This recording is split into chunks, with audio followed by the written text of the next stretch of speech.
अस्सलाम वालेकुम ख़वातीन व हज़रात, उम्मीद करता हूँ कि आप सब खैरियत से होंगे। नई वीडियो के साथ आपकी खिदमत में हाज़िर हैं। चलते हैं वीडियो की तफसीलात की जानिब। जी हाँ नाज़रीन, अगर आप इस चैनल पर नए व्यूअर हैं तो वीडियो को लाइक करें, चैनल को सब्सक्राइब कर दें और घंटी के निशान को दबाना ना भूलें ताकि हर वीडियो को नोटिफिकेशन पहुँचता रहे।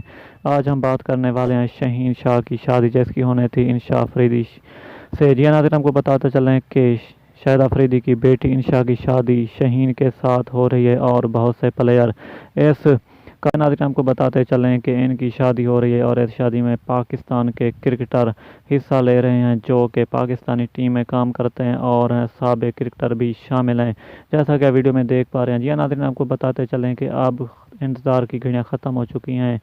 शहीन शाह अफरीदी की शादी मुकम्मल हो चुकी है इंशा के साथ। ये थी आपके लिए ख़ास खबर। उम्मीद करता हूँ कि ये वीडियो आपको पसंद आई होगी। पसंद आई है तो इसको अपने दूसरे दोस्तों तक शेयर कर सकें ताकि उनको भी पता